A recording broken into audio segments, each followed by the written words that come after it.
The anti-drug abuse campaign is a campaign held in Singapore, which is launched every June to commemorate the International Day Against Drug Abuse and Illicit Trafficking. This special day, which falls on 26 June, was designated by the United Nations General Assembly in 1987 as an expression of its determination to achieve the goal of an international society free of drug abuse. The ADAC was first launched in June 1995 by our then Minister for Home Affairs, Mr. Wong Kan Seng. It is organized jointly by the National Council Against Drug Abuse, NACADA, and Central Narcotics Bureau, with the objective of reaching out to the general public to educate them on the dangers and tolls of drug abuse. Campaign activities intended to rally Singaporeans behind the anti-drug cause are organized.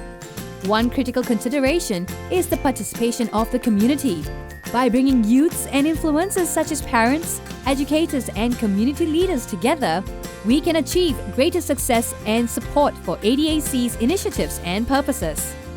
To get people talking about the anti-drug cause, a green and white ribbon was created as a visual expression of support for the anti-drug movement. It also serves as a reminder that constant vigilance and sustained commitment from every member of the society is the only way to fight drug activities. The colors of the ribbon were specially chosen to symbolize health, vitality, and strength. The ribbon has been produced into collar pins and reproduced on other commemorative items. Many local and foreign celebrities have also been seen wearing it in support of the anti-drug cause. Over the years, the CNB and NACADA have organized various events and activities in order to reach out to different groups of people. These include interest-based competitions on dance, art, writing, video making, and even photography. One of our most popular and anticipated anti-drug event is High on Life, a series of free concerts that sought to reach out to youths and young adults through celebrities. It was supported by our local broadcasting stations and featured celebrities, both local and foreign, who banded together to espouse their anti-drug stand at these concerts. High on Life was first introduced in 1997, and it was held at the Singapore Indoor Stadium. The concert continued to be held as one of the anchor events for the campaign for a number of years. It was even televised on local TV stations, so as to reach out to Singaporeans at home. Over the years, CNB and NACADA continued to explore other ways to tap on the power of celebrities to further the anti-drug cause. More recently, in May 2015, Jackie Chan was officially appointed by CNB as the anti-drug ambassador of Singapore in hopes of inspiring more people to support and promote the anti-drug cause. Say no to the drugs is for you, not for me. All right. Okay, for yourself, for your family, for your country. Another event that we organize is the annual Dance Works. Dance Works is a dance competition that aims to engage youths in the anti-drug cause and encourage the development of a healthy, drug-free lifestyle through dance. The competition has been receiving tremendous support and participation from schools and has attracted more than 16,000 participants since its first run in 1999. Besides schools, the competition comprises an open category to allow the older youths who are no longer in schools to form their own teams and compete. The competition is usually held in public venues so as to reach out to a wider group of audience. I really feel that this competition has its own purpose. It really reaches out to the masses differently. This thing has been around for years, and possibly because that's why we are so drug-free, you know. These are not all. A part of our efforts in education in drug abuse prevention is promoting a healthy lifestyle as an alternative to drug abuse. The CNB and NACADA have organized various sports events to reach out to the physically active youths. And soccer was often chosen as it is highly popular with the youths. In 2006, we decided to expand our ideas. A sports-themed carnival called Sportsamania was organized. Other than soccer, the carnival featured several other games to cater to non-soccer players. To further engage the youths, we invite schools, youth clubs, community clubs and centers, and sports associations to take part in the tournaments. Fringe activities such as anti-drug team jersey contests are also held during Sportsamania. To reinforce the anti-drug theme of the event, Other than sports and dance-based activities, we also have art competitions to engage students and youths with a flair and interest in art.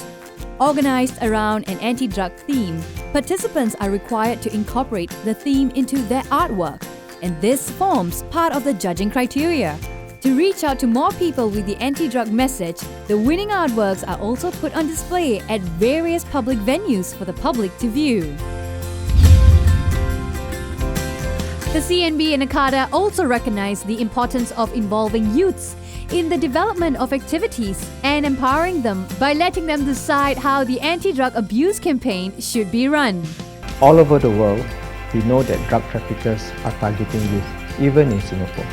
So we'd like you, youth, to help us to spread the message of the dangers of drugs and to bring this to your peers in your own youth. We agree with Minister Masagos that it is important to get the youths on board the drug abuse prevention movement. They could work with their peers to bring about a positive change in attitudes and behaviors.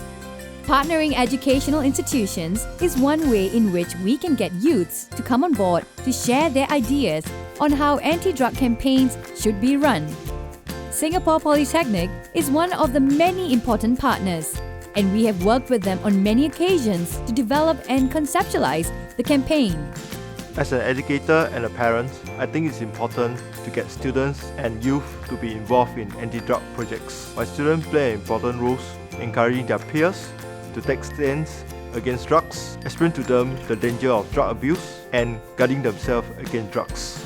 I feel a sense of satisfaction to be part of this anti-drug abuse campaign, as I know it is a meaningful involvement. The outcome that we can bring to them, the experience that we can bring to them is definitely better than taking drugs, so it's like an alternative. I think it's very effective for the youth to be the ones who's planning this event.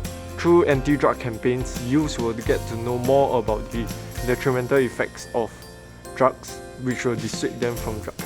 I really want to encourage all the youths out there that drugs are definitely not cool. I hope to inspire my peers and future polymates to be the next generation of ambassadors to continue the spread of anti-drug messages in the future. Another strong supporter of our strategy to engage the youths in the creation and development of preventive drug education programs is Nanyang Polytechnic, supporting us with young talents in digital media design. The Partnership for a Drug-Free Singapore was a NACADA initiative campaign, which involved many lead advertising agencies, media owners, and private companies who came forward to contribute free time and media space for the anti-drug cause. Working hand in hand with the community allows us to extend our reach and increase our chances of success. And it was a sterling example of what can be achieved when the community and private sector lead the movement with conviction and passion.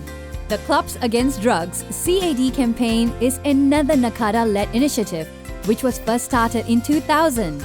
It was launched due to the need to counter increasing abuse of synthetic drugs, especially in night entertainment outlets. Under this initiative, club operators are enlisted to promote the anti-drug message amongst nightclub patrons and to raise awareness of the dangers of club drugs and the harsh penalties that come along with trafficking and abusing drugs. During the campaign launch, club owners were updated on the drug situation and briefed on the objectives of the campaign. CAD publicity materials and collaterals were also distributed to the club owners to seek their assistance to disseminate them within their clubs and spread the anti-drug messages. St. James Power Station is one of the many clubs involved in the CAD, and its chief executive, Mr. Dennis Fu, is a strong proponent of it.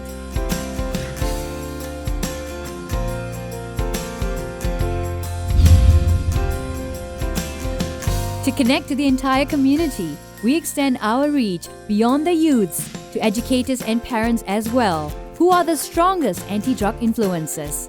Under the umbrella of the ADAC, we have also organized programs and activities to equip them with the skill sets and knowledge to help youths stay away from drugs.